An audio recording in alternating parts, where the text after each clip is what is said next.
What's up, ladies and gentlemen of YouTube? Boogie2988 coming at you live once again through the power of the internet. And this is my first time doing my weekly gaming news show in about 2 months. So we got a lot to cover. But before we get started, let me give a shout out to the sponsor of this week's video, which is Glasses USA, the people who provide these glasses and pretty much all the glasses you see me wearing over the past couple years. But the reason I choose Glasses USA is because one of my least favorite parts about visiting the eye doctor is when they try to upsell you on their expensive frames. But by cutting out the middleman, Glasses USA makes sure that they pass the savings on to you. All you have to do is click on the link in the description box below and you can start shopping from over 2,500 different sets of frames. And I mean, they have a huge variety of stuff, including high-end designer frames, if that's what you're into, or if you're like me, you want a cheaper pair of glasses, they have complete sets of frames with prescription glasses starting at right about $48. Also, if you click on the link in the description box below, right now you'll be able to take advantage of a special deal they set up for viewers of this video exclusively. So click on that link, start shopping for some glasses, and know you'll be helping me out at the same time.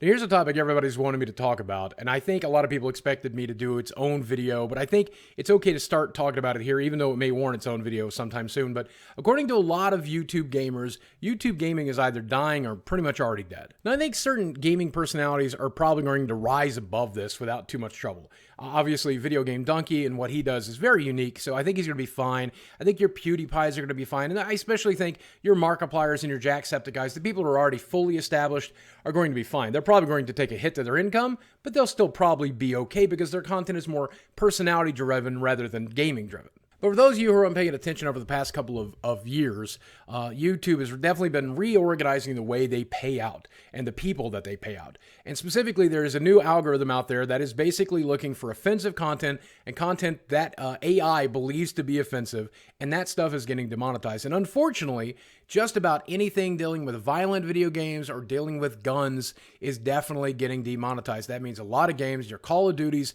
specifically your Destiny 2s, those games are getting hit really, really hard, and it doesn't look like YouTube is going to do anything about it. And I think the community that's getting hit the worst by this right now would be the Destiny community. Already right now, they're saying a lot of their videos being demonetized, and with testing, they are seeing that even if they upload the most innocuous video content with no swear words or nothing else in it, and simply using Destiny 2 in the title or in the tags, that's enough to get their videos demonetized most of the time. Now, here's the thing. I want to make sure everybody understands that this is not like a conscious decision by somebody out there at YouTube. No engineer decided Destiny 2 is on the chopping block. What they do is they created a self-teaching AI algorithm, and it is teaching itself what is appropriate content and what isn't right now.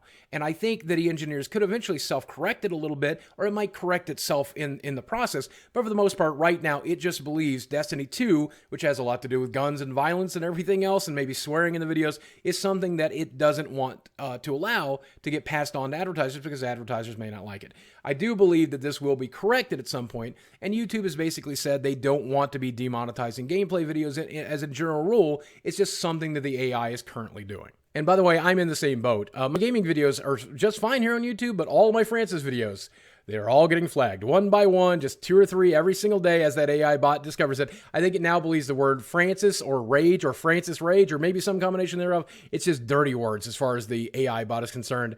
Hopefully it'll figure it out.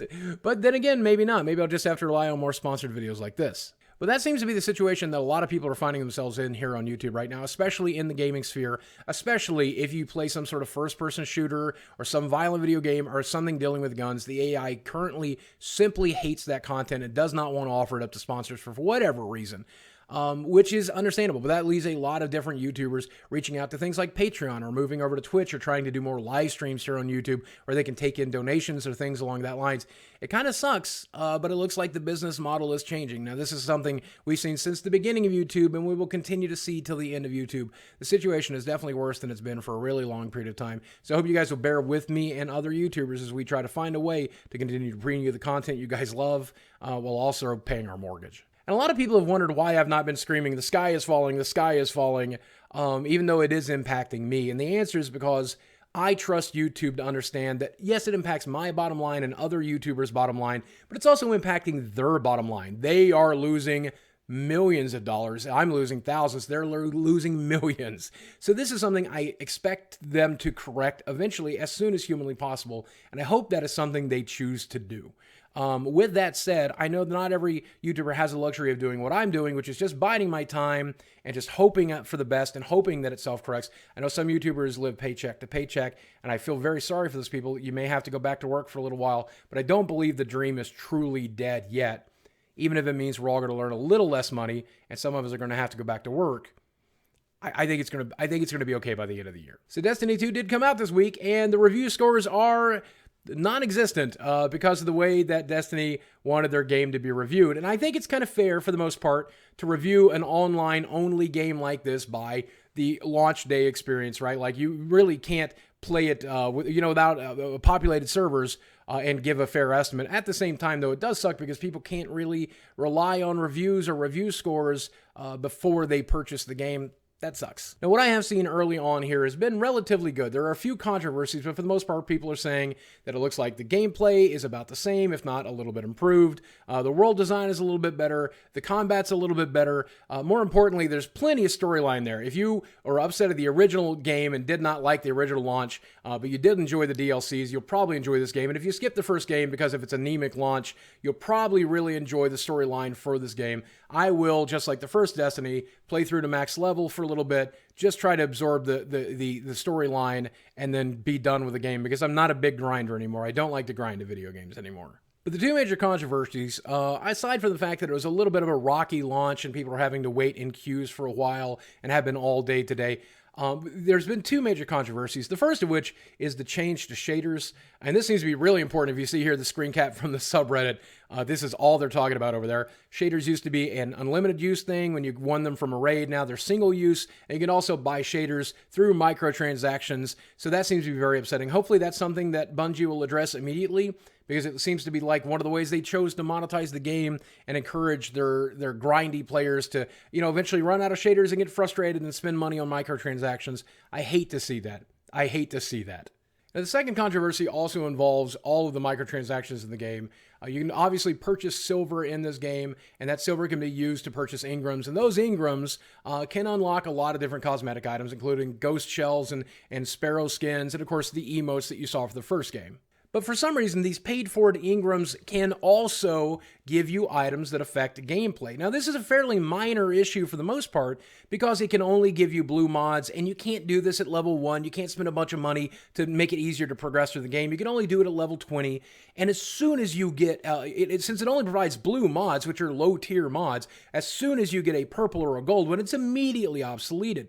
This is a super weird design choice because it opens themselves up to some pretty severe criticism, pay to win, while at the same time not being paid to win anything really at all, because you're going to immediately obsolete this. In fact, it almost comes across as a booby prize to get one of those mods. And here's the thing, even though both of these are kind of non-issues to a player like me who just wants to jump into the game and play through and just be done with it, once I've consumed all the storyline, I think for the grindy players who played Destiny for a year and a half or 2 years, who are looking forward to playing Destiny 2 for a year and a half or 2 years, I really do feel like the game is designed in a lot of ways to get those players to eventually run out of goods or run out of things and dip into the Eververse occasionally, spending some microtransactions. I hate that that's how they designed Destiny 2. The storyline better be pretty damn good, and I hope I'm never tempted to buy any microtransactions, and if I am, I certainly won't. Not to fault the people out there who do enjoy that kind of thing, but I hate that this AAA game is designed in this way. And I guess if we're going to lay into Destiny 2 for microtransactions, we're definitely going to have to lay into the folks over at WB Games for Middle-earth: Shadow of War, which was probably one of my most anticipated games of the year, and with one small announcement became a game that I will probably play in secret with a bit of secret shame. Now, in an effort of full disclosure, let me go ahead and say that Shadow of Mordor, this is a sequel to the game Shadow of Mordor. Shadow of Mordor was one of my favorite games of that year, and even though I did get paid to promote that game here on the channel, I can say, completely unbiased, it was one of my favorite games of the year. Mostly because of the Nemesis system, and mostly because of the personality that they gave to the orcs. So when they said they were really ramping that up for this next game, I was very, very excited about it. Or I should say, was excited about it, until I found out that they were introducing a loot chest system that would allow you to bypass the act of going into the game and finding named orcs and then taming them and branding them and putting them into your army. You could just instead spend money and just buy orcs right out of boxes somehow, which irritates and frustrates me, even though I'll probably still play the game and probably choose to never purchase a single loot crate instead of playing the game fairly. This would be very tempting to somebody who doesn't want to grind of the game. And as I've said in this game, I don't like to grind very much anymore. I just kind of want to play through the game. So if they make it more difficult to find orcs and name orcs and tame those orcs and brand those orcs, then I'm just not going to enjoy the system at all. Now, the developers were fairly proactive and made sure that anything you can get out of these chests, including the elite chests, which, require gold to get, and you either get the gold sporadically throughout playing the game or by buying it for cash. They made sure that every item you can get out of even the elitist chest can be found in the game if you're willing to grind for it.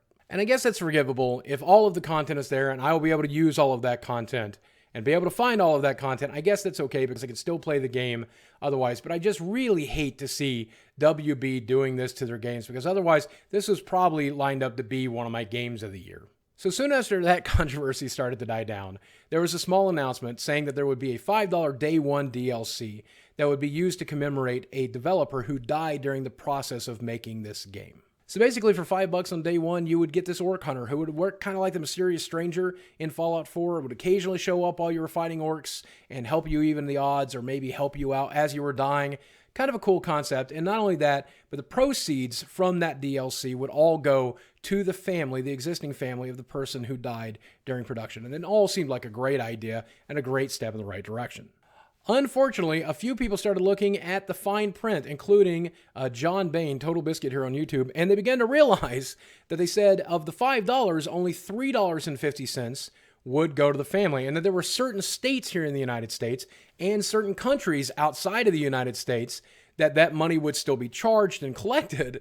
However, those proceeds would not go to the family, which left everybody scratching their head wondering where that money could possibly go, and it obviously seems like it would go for profit.